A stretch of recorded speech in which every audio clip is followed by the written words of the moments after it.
मैं बनना चाहूँ जैसा पर शायद सपनों में, मैं उड़ना चाहूँ जैसा पर शायद सपनों में।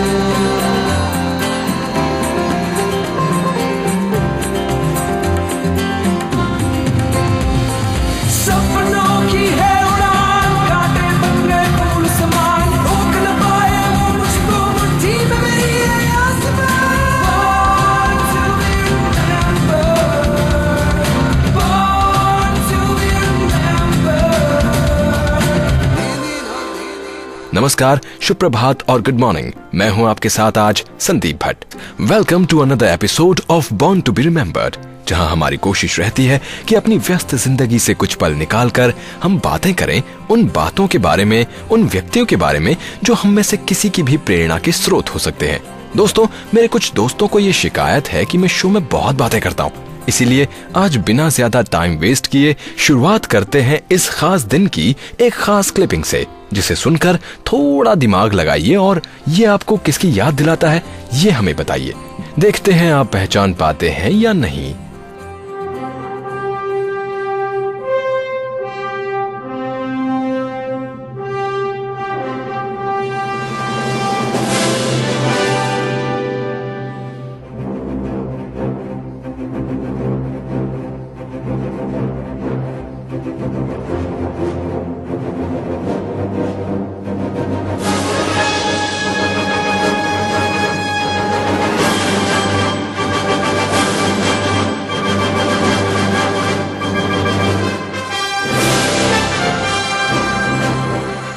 दोस्तों, ये थीम म्यूजिक था सुपरमैन सीरीज का और आज का हमारा इवेंट आपके इस सुपर हीरो से जुड़ा हुआ है। आज के दिन 1938 में डीसी कॉमिक्स द्वारा पब्लिश्ड एक्शन कॉमिक्स के सीरीज 1 ने दुनिया के सुपर हीरो सुपरमैन को पहली बार हमसे रूबरू करवाया था, जिसका नाम था the Superman, champion of the oppressed.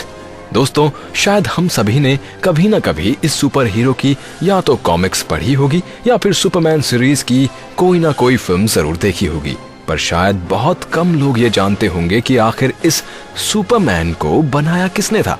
तो फ्रेंड्स, ये क्रिएटिविटी और करामात थी राइटर जेरी सीगल की और आर्टिस्ट जो शस्टर की, जो क्लीवलैंड में रहने वाले हाई स्कूल के विद्यार्थी थे। पर इन्होंने 1933 में अपनी इस क्रिएशन या कहें इस किरदार को डिटेक्टिव कॉमिक्स, जिसे बाद में डीसी कॉमिक्स के नाम से जाना जाने लगा, उसे बेच दिया था। अपनी इस पहली सीरीज के लॉन्च के बाद सुपरमैन कई television programs, radio, films, newspaper और वीडियो गेम्स में नजर आया। जी हाँ दोस्तों, ये सुपरमैन की पॉपुलैरिटी ही तो है जो आज भी अपनी कई सीरीज के लॉन्च के बाद भी बच्चों, बूढ़ों सभी के बीच एक स्पेशल मकाम बनाए हुए है। तो दोस्तों, ये थे दुनिया के सबसे चहेते सुपर हीरो सुपरमैन।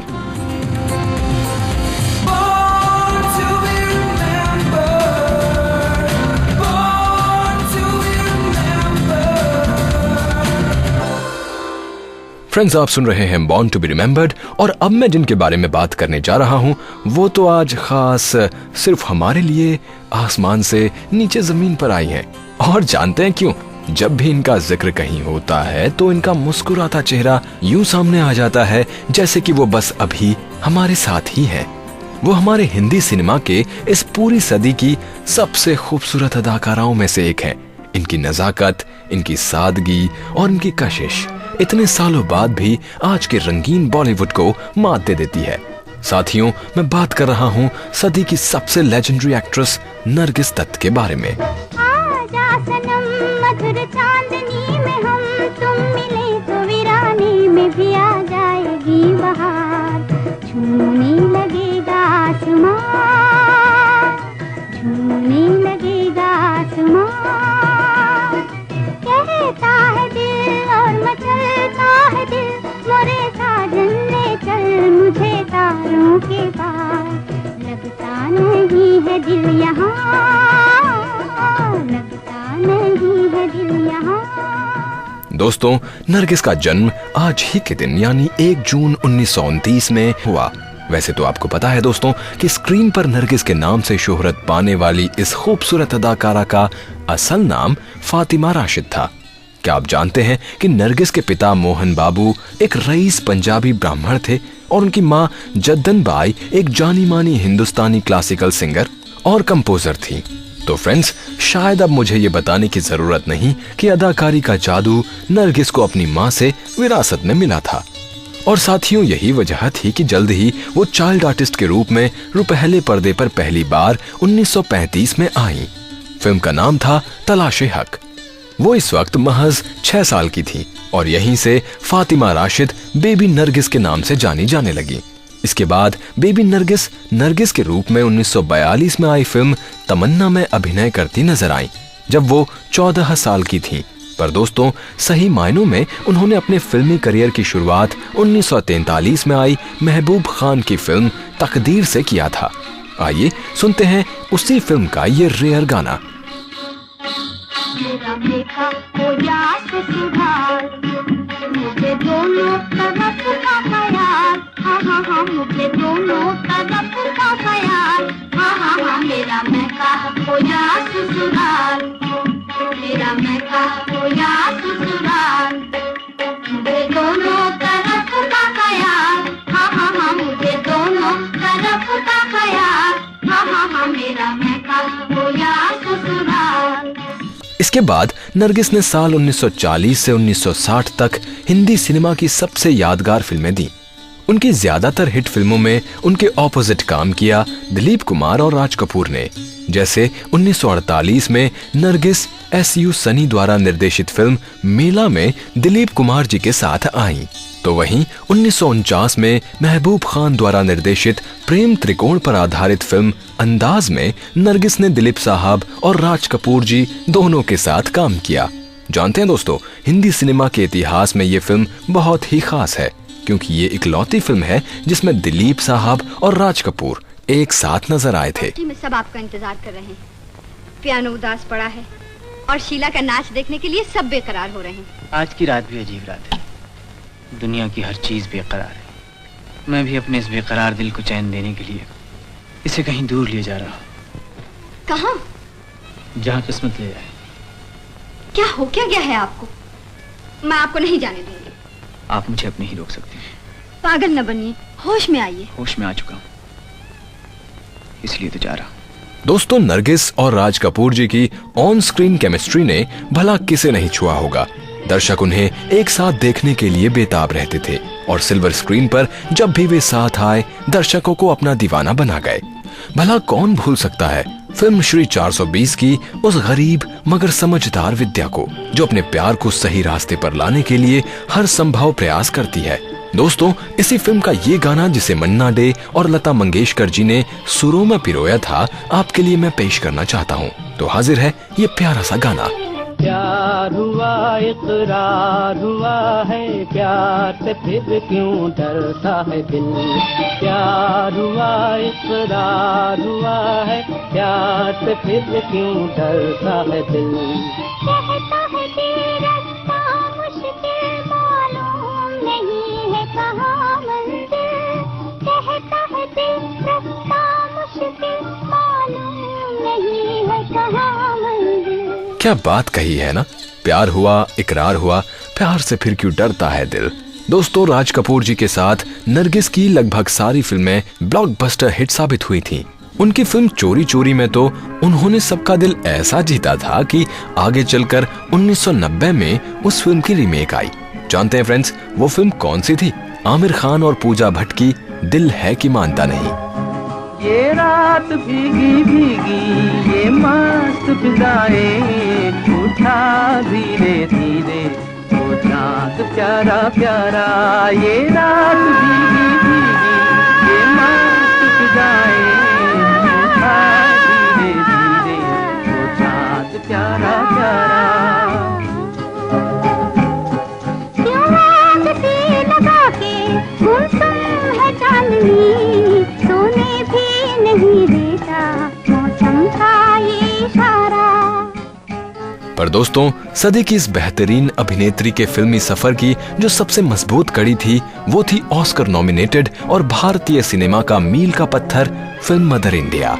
साथियों, इस फिल्म में नरगिस द्वारा निभाई गई राधा की भूमिका आज भी फिल्म के कदरदानों के जहन में ताजी है। भारतीय नारी के अपने परिवार, अपने जमीन और अपने देश के प्रति समर्पण की इस कहानी ने न सिर्फ अपने देश में बल्कि अंतर्राष्ट्रीय स्तर पर राधा के इस किरदार ने सभी को सोचने पर मजबूर कर दिया था। अरे वाह राधा, तुमने तो गांव का जैसे रूप है बदल दिया है। सच्ची बोलता हूँ, 20 साल से ऐसी फसल देखा न सुना। अब की मालूम पड़ता है कि जैसे फसल जमीन से नहीं आसमान से बरसी हो। तो घबराते क्यों हो लाला? तुम्हारे लिए तुम्हारे 3 हिस्से अलग रखवा दिए हैं। अच्छा, जाओ ले लो। अच्छा। और दोस्तों, क्या आप जानते हैं कि इस फिल्म की शूटिंग के दौरान सेट्स में आग लग जाने पर सुनील दत्त साहब ही नरगिस की जान बचाते हैं और फिर 11 मार्च 1958 को नरगिस और सुनील दत्त की शादी के बाद वो नरगिस की जिंदगी के रियल हीरो भी बन जाते हैं। पर दोस्तों, जिंदगी और किस्मत ने उनका साथ तब छोड़ दिया जब उनके लाडले बेटे संजय दत्त की डेब्यू फिल्म रॉकी के रिलीज के मात्र 4 दिन पहले 3 मई 1981 को कैंसर से उनकी मौत हो गई। संजय दत्त को पर्दे पर देखने का उनका सपना अधूरा ही रह गया था। दोस्तों, आज करीबन 32 साल हो गए हैं नरगिस जी को इस दुनिया से रुखसत लिए, पर वे उन चंद अभिनेत्रियों में से एक हैं जिनकी कमी शायद ही कोई पूरी करने की काबिलियत रखता है। इस महान अदाकारा को आज उनके जन्मदिन पर उनके कभी न भूल पाने वाले अभिनय के लिए हम सलाम करते हैं।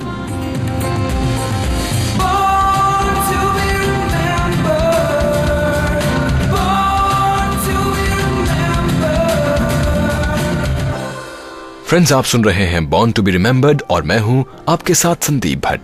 आज का दिन तो जैसे बहुत ही खास है दोस्तों, क्योंकि अभी हमने नरगिस जी के बारे में जाना, तो अब मैं एक ऐसी शोख अदाकारा के बारे में बात करने जा रहा हूं जिनकी खूबसूरती और स्टाइल हर सदी हर उम्र के लिए एक मिसाल है। ऐसी कि हर औरत उनके जैसे दिखने के ख्वाब रखती है और आज भी उनके गेटअप में मॉडल्स और एक्ट्रेसेस का पोज करना उनके करियर को 4 चांद लगा देता है। आप अभी भी नहीं समझे? दोस्तों, मैं बात कर रहा हूँ नॉर्मा जीन मॉर्टिसन की, और आप जिन्हें शोख मैरिलिन मनरो के नाम से जानते हैं। दोस्तों, पूरी दुनिया में जिस औरत ने अपनी सुंदरता से सबका मन मोह लिया था, वो आज ही के दिन 1926 में कैलिफोर्निया के लॉस एंजलिस में पैदा हुई थी। पर दोस्तों, इतनी खूबसूरत अदाकारा की जिंदगी उतनी खूबसूरत नहीं थी, या फिर सही कहूँ तो उन्हें कभी जिंदगी में परिवार का प्यार नहीं मिला। उन्होंने एक बार कहा था, I have feelings too. I'm still human. All I want is to be loved for myself and for my talent. उनका बचपन संघर्षों से भरा हुआ था। अपने पिता के बारे में मनरो को कुछ भी पता नहीं था और उनकी माँ को अपनी मानसिक बीमारी के कारण मेंटल इंस्टीट्यूशन भेज दिया गया था, और इसीलिए कुछ समय तक मनरो अपनी माँ के दोस्तों के साथ रहीं, और इसके लिए हर हफ्ते मनरो की माँ उनको $25 भेजा करती थी। पर आखिरकार एक दिन वो लोग भी मनरो को छोड़कर ईस्ट कोस्ट चले गए। उसके बाद तो मार्लिन मोनरो बस फॉस्टर केयर और अनाथालय में ही बड़ी हुई। और दोस्तों, क्या आप यकीन करेंगे अगर मैं आपको ये बताऊं कि अपने शुरुआती दौर में पैसे कमाने के लिए मार्लिन मोनरो ने कैलिफोर्निया की एक आर्म्स एंड एम्यूनेशन फैक्ट्री में काम किया था। इतनी खूबसूरत शख्सियत और हथियारों का कोई भी कनेक्शन समझ में नहीं आता, है ना? पर फ्रेंड्स, इसी आर्म्स फैक्ट्री के कारण एक फोटोग्राफर की नजर मुनरो पर पड़ी और यहीं से आगाज हुआ उनके मॉडलिंग करियर का। और अपने एक्टिंग करियर में कदम रखने से पहले उन्होंने अपना नाम बदलकर मार्लिन मोनरो रखा। जी हाँ, वही नाम जो शायद खुद मनरो ने भी नहीं सोचा होगा कि वो सदियों तक याद किया जाएगा।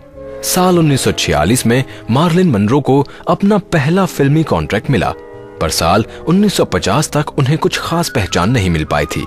पर दोस्तों, उसी साल 1950 में आई फिल्म द एस्फॉल्ट जंगल ने सबका ध्यान मोनरो की तरफ किया। हालांकि इस फिल्म में उनका रोल काफी छोटा था, पर उसमें भी मार्लिन ने अपनी छाप छोड़ी। दोस्तों, बहुत जल्द ही मार्लिन मोनरो हॉलीवुड का वो सितारा बन गईं जिसे हर कोई चाहता था। पर मोनरो खुश नहीं थी। उन्हें ऐसा लग रहा था कि अपनी फिल्मों के बबली किरदार निभाते हुए उन्हें अपने काम से संतुष्टि नहीं मिल रही थी। फिर क्या था दोस्तों, उन्होंने निर्णय लिया और न्यूयॉर्क सिटी चली गईं अभिनय के गुण सीखने के लिए। उनका ये कदम बिल्कुल सही साबित हुआ। I really met Milton first. I was working on a set in Hollywood, and one of the look writers came over to the set one day and asked me if I'd like to look at some pictures in a portfolio, and I said yes, I'd like to. And I saw the most beautiful pictures I'd ever seen, and I said I'd like for this photographer to photograph me. And he says, well, here he is. And I turned and looked and I said, but he's just a boy. 1956 में dramatic comedy film bus stop से उन्होंने silver screen पर वापसी की।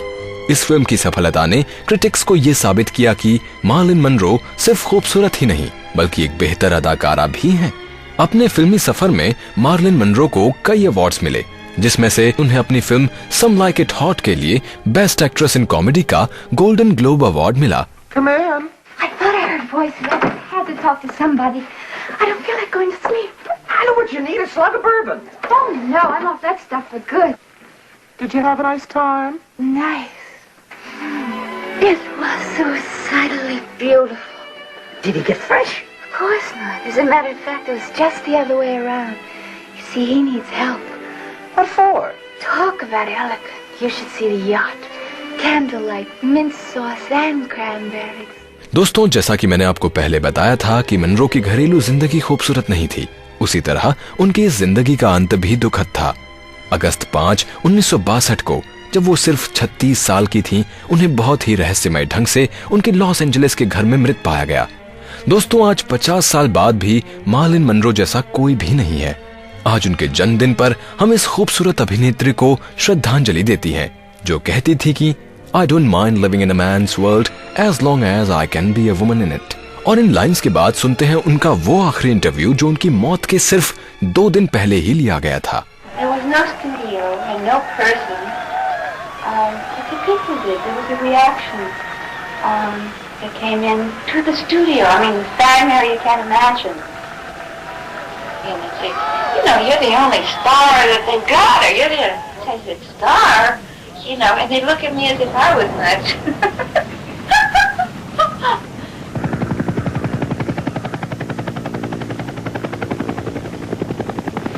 Gee, I never felt I had an effect on people until I guess I was in Korea. I don't think until then, really, because studios that I worked with always said, remember one thing, you're no star.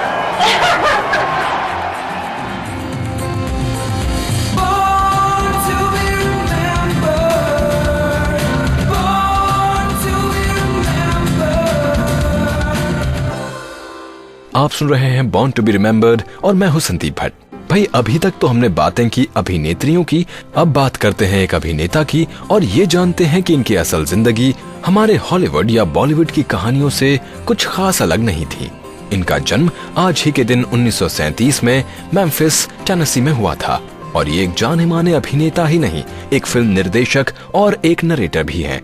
दोस्तों, हम बात कर रहे हैं Hollywood actor Morgan Freeman की, जिन्हें अपने फिल्मी करियर में अकेडमी अवार्ड और गोल्डन ग्लोब अवार्ड सहित कई और अवार्ड्स हासिल हैं। Ever since I was a little boy, people have enjoyed the sound of my voice. And I figured you either get busy talking or you get busy dying. The work is really quite easy. Why, even right now I'm just sitting in a chair, sipping some tea and reading from a script. The wall is covered with something that resembles egg crates except they're soft and spongy, like a Twinkie. पर क्या आप जानते हैं दोस्तों, Morgan Freeman पहले एक fighter pilot बनना चाहते थे, पर बहुत जल्द ही उन्हें ये पता चल गया कि वो इसके लिए नहीं बने हैं। फ्रीमन अपने 5 भाई बहनों में सबसे छोटे थे। शुरू में उन्होंने काफी गरीबी के दिन देखे, पर सोचिए कि ऐसे दिनों में भी वो किसी न किसी तरह एक एक पैसे जोड़कर फिल्म देखने जाते थे। उस वक्त के स्टार्स उन्हें काफी प्रेरित करते थे। और आपको सबसे दिलचस्प बात बताऊं, हुआ यूं कि जब वो जूनियर हाई स्कूल में थे तो उन्होंने मजाक में अपनी ही एक स्कूलमेट के पीछे से उसकी चेयर खींच ली। जानते हैं उन्हें इस बात के लिए क्या सजा मिली? मॉर्गन को बोला गया कि सजा के तौर पर उन्हें अपने स्कूल के ड्रामा कंपटीशन में भाग लेना पड़ेगा। फिर क्या था, सजा को तो पूरा करना ही था, पर ड्रामा खत्म होने पर स्कूल के सभी लोगों के अलावा खुद मॉर्गन अपनी परफॉर्मेंस से हैरान रह गए। यहाँ दोस्तों, जैसे मैंने आपको पहले भी बताया, आगे चलकर अभिनय के प्रति उनके इसी रुझान ने उन्हें एयरफोर्स छोड़कर हॉलीवुड की तरफ रुख करने के लिए प्रेरित किया था। पर यह सफर इतना आसान कहाँ होने वाला था। उन्होंने एक्टिंग की क्लासेस ली, दिन में कई छोटे मोटे काम किए जिससे वो न्यूयॉर्क जैसे शहर में सरवाइव कर सकें, और रात में वो ऑडिशंस दिया करते थे। और दोस्तों, अपनी इन सारी कोशिशों से मॉर्गन फ्रीमन जिस मकाम पर हैं, उनसे हम सब वाकिफ हैं। And the Oscar goes to Morgan Freeman, and $1 Million Baby.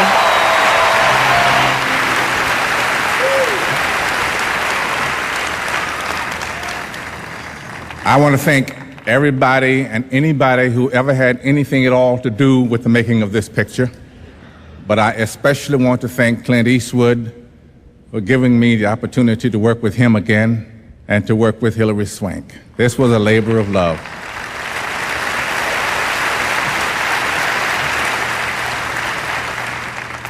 And I thank the Academy. I thank you so very much.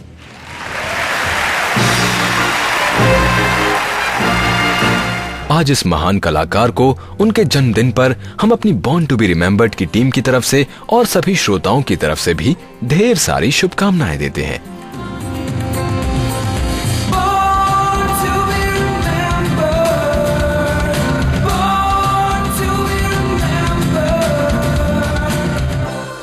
आप सुन रहे हैं बॉर्न टू बी रिमेम्बर्ड और मैं हूं संदीप भट्ट।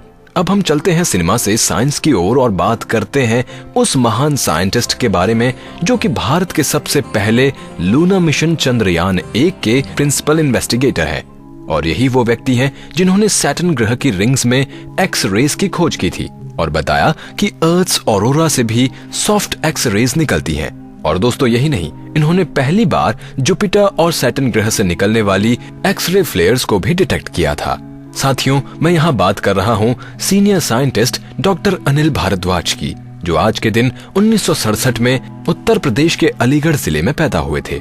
आगे चलकर ये इसरो त्रिवेंद्रम के विक्रम साराभाई स्पेस सेंटर के head of the planetary science के स्पेस फिजिक्स शाखा के हेड बने। फ्रेंड्स, डॉक्टर भारद्वाज की कुछ और अचीवमेंट्स के बारे में अगर मैं शेयर करूं तो आपको ये बताना चाहूंगा कि डॉक्टर भारद्वाज की रिसर्च फाइंडिंग्स की बिना पर नासा ने कई प्रेस रिलीजेस की हैं और अपने कई इंटरनेशनल और नेशनल जर्नल्स के अलावा उन्होंने encyclopedia of the solar system में एक चैप्टर भी लिखा है। और आप जानते हैं, national research program planetary sciences and exploration के अंतर्गत डॉक्टर भारद्वाज इसरो के प्लैनेक्स प्रोग्राम के कोर मेंबर भी हैं। दोस्तों, 2008 में चंद्रयान 1 के लिए इसरो टीम एक्सीलेंस अवार्ड, 2007 में शांति स्वरूप भटनागर अवार्ड, 2003 में US national academy of science द्वारा एनआरसी सीनियर रिसर्च एसोसिएटशिप और 1996 में United Nations office of outer space affairs Vienna Austria द्वारा फेलोशिप से सम्मानित इस महान साइंटिस्ट को हम उनके बर्थडे पर उनके आने वाले हर कार्य के लिए शुभकामनाएं देते हैं।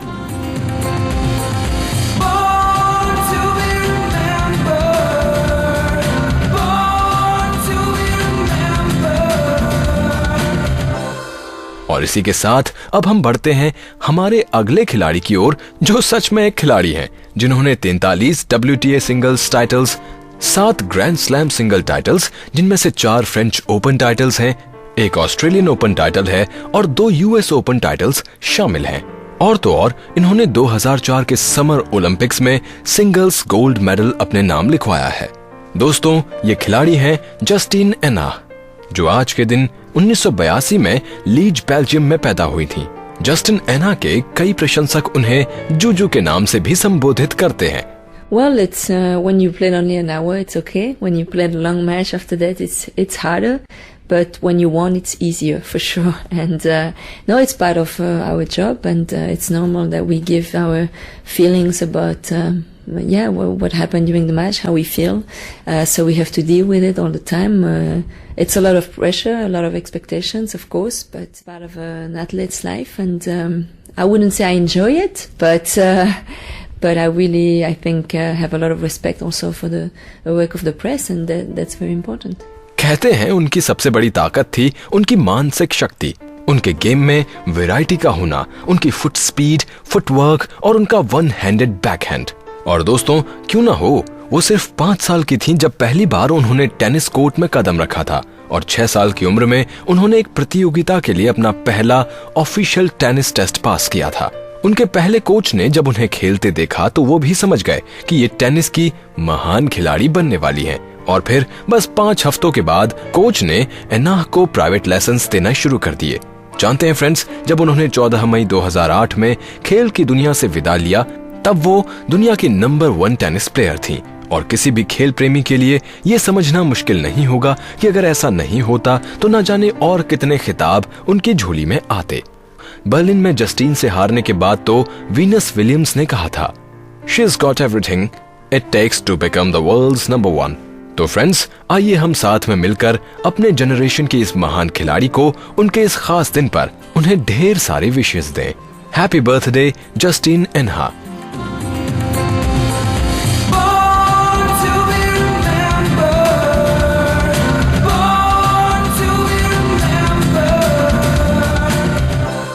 दोस्तों, आप सुन रहे हैं बॉर्न टू बी रिमेम्बर्ड और वक्त हो गया है कि अब मैं ज्ञान के इस पिटारे को यहीं पर समेट लूं। फिलहाल मुझे यानी संदीप भट्ट को दीजिए अब अनुमति। मिलता हूं आपसे फिर एक और नए एपिसोड के साथ। नमस्कार। मैं बनना चाहूं जैसा पर शायद सपनों में, मैं उड़ना चाहूं जैसा पर शायद सपनों में।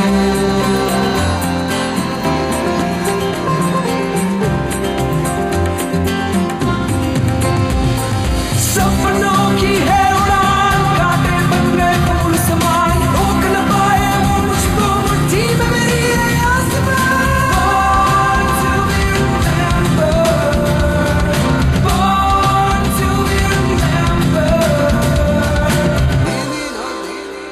इस कार्यक्रम के कार्यकारी निर्माता जैनेंद्र सिंह,